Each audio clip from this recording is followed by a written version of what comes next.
Hi all welcome to Blasters arena. ഇന്ന് ISLൽ നടന്ന മത്സരത്തിൽ കേരള ബ്ലാസ്റ്റേഴ്സിന് തോൽവി ഏറ്റുവാങ്ങേണ്ടി വന്നിരുന്നു. ഒന്നിനെതിരെ 2 ഗോളുകൾക്കാണ് ഈസ്റ്റ് ബംഗാൾ അവരുടെ മൈതാനത്ത് വെച്ചുകൊണ്ട് കേരള ബ്ലാസ്റ്റേഴ്സിനെ പരാജയപ്പെടുത്തിയിട്ടുള്ളത്. PV വിഷ്ണു അതുപോലെ തന്നെ ഹിജാസി എന്നിവരാണ് ഈസ്റ്റ് ബംഗാളിന് വേണ്ടി ഗോളുകൾ നേടിയത്. കേരള ബ്ലാസ്റ്റേഴ്സിന്റെ ഏക ഗോൾ ഡാനിഷ് ഫറൂഖ് ആയിരുന്നു സ്വന്തമാക്കിയിരുന്നത്. ഏതായാലും ഒരു ചെറിയ ഇടവേളയ്ക്ക് ശേഷമാണ് കേരള ബ്ലാസ്റ്റേഴ്സിന് ഇപ്പോൾ തോൽവി ഏറ്റുവാങ്ങേണ്ടി വന്നിരിക്കുന്നത്. യഥാർത്ഥത്തിൽ ആരാണ് ഈ തോൽവിക്ക് ഉത്തരവാദികൾ? എവിടെയാണ് കേരള ബ്ലാസ്റ്റേഴ്സിന് പിഴച്ചത്? അതുമായി ബന്ധപ്പെട്ട ചില പോയിന്റുകൾ നമുക്കൊന്ന് പരിശോധിക്കേണ്ടതുണ്ട്. ആദ്യ പകുതിയിൽ കേരള ബ്ലാസ്റ്റേഴ്സിന്റെ പ്രകടനം വളരെ മോശമായിരുന്നു എന്ന് പറയാതിരിക്കാൻ വയ്യ. ഡിഫൻസും അറ്റാക്കും അതുപോലെ തന്നെ മധ്യനിരയും ഒക്കെ ഒരുപോലെ മോശമായിരുന്നു. ടാർഗറ്റിലേക്ക് ഒരു ഷോട്ട് പോലും ഉതിർക്കാൻ കേരള ബ്ലാസ്റ്റേഴ്സിന് ആദ്യ പകുതിയിൽ സാധിച്ചിരുന്നില്ല. എല്ലാ അർത്ഥത്തിലും ഈസ്റ്റ് ബംഗാൾ ആധിപത്യം പുലർത്തിയ ഒരു ഫസ്റ്റ് ഹാഫ് ആയിരുന്നു നമുക്ക് കാണാൻ കഴിഞ്ഞിരുന്നത്. നമുക്ക് സ്പേസുകൾ പോലും കണ്ടെത്താൻ കഴിയാത്ത ഒരു സ്ഥിതിയായിരുന്നു. ബോൾ ഹോൾഡ് ചെയ്യാൻ കഴിഞ്ഞിരുന്നില്ല. വളരെ പെട്ടെന്ന് തന്നെ ബോളുകൾ നഷ്ടമാകുന്ന ഒരു കാഴ്ച നമുക്ക് കാണേണ്ടി വന്നു. ബോളുകൾ പിടിച്ചെടുത്ത ഉടനെ തന്നെ ഈസ്റ്റ് ബംഗാൾ കൗണ്ടർ അറ്റാക്കുകൾ നടത്തുകയും ചെയ്തു. അതിന്റെ ഫലമായിക്കൊണ്ട് കേരള ബ്ലാസ്റ്റേഴ്സിന് പലപ്പോഴും ആ ഒരു മൊമെന്റം നഷ്ടമാവുകയാണ് ചെയ്തിട്ടുള്ളത്. അല്ലെങ്കിൽ മൊമെന്റം കണ്ടെത്താൻ പോലും കഴിഞ്ഞില്ല എന്ന് പറയേണ്ടി വരും.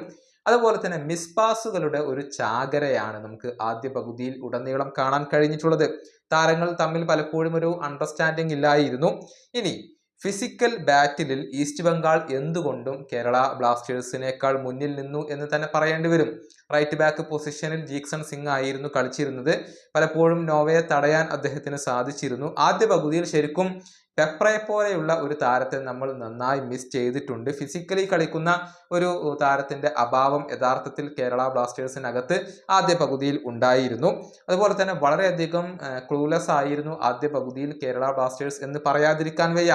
ഒരു പ്ലാനിങ്ങും ബ്ലാസ്റ്റേഴ്സിന് ഉണ്ടായിരുന്നില്ല.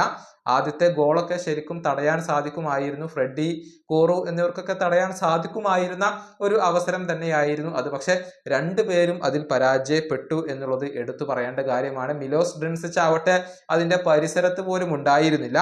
അതുപോലെ തന്നെ മിഡ്ഫീൽഡ് വളരെയധികം മോശമായിരുന്നു. ആവശ്യത്തിനുള്ള ബോൾ സപ്ലൈ പോലും അവിടെ ഉണ്ടായിരുന്നില്ല. അതുപോലെ തന്നെ സെൻട്രൽ ബാക്ക് പൊസിഷനിൽ കളിച്ച ഹോർമിപ്പാമും മോശമായിരുന്നു എന്ന് പറയാതിരിക്കാൻ വയ്യ.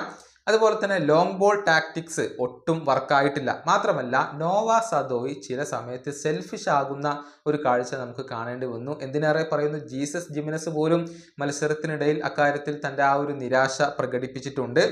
ഇനി മിലോസ് പോയി പെപ്ര വന്നതോടുകൂടിയാണ് കേരള ബ്ലാസ്റ്റേഴ്സിന് ഒരല്പമെങ്കിലും ഊർജം കൈവന്നിട്ടുള്ളത്. ആ സമയത്ത് തന്നെയാണ് കേരള ബ്ലാസ്റ്റേഴ്സ് കൂടുതൽ ആക്രമണങ്ങൾ നടത്തിയിട്ടുള്ളത്. പക്ഷേ ഫൈനൽ തേർഡിലെ എൻട്രികൾ അത് വളരെയധികം മോശമായിരുന്നു. നോവക്ക് പ്രതീക്ഷിച്ച പോലെ ഒരു ഇമ്പാക്റ്റ് ഉണ്ടാക്കാൻ കഴിഞ്ഞിട്ടില്ല. പ്രത്യേകിച്ച് എതിർ ബോക്സിനകത്ത് പ്രത്യേകിച്ച് ഒന്നും അദ്ദേഹത്തിന് ചെയ്യാൻ കഴിഞ്ഞിട്ടില്ല.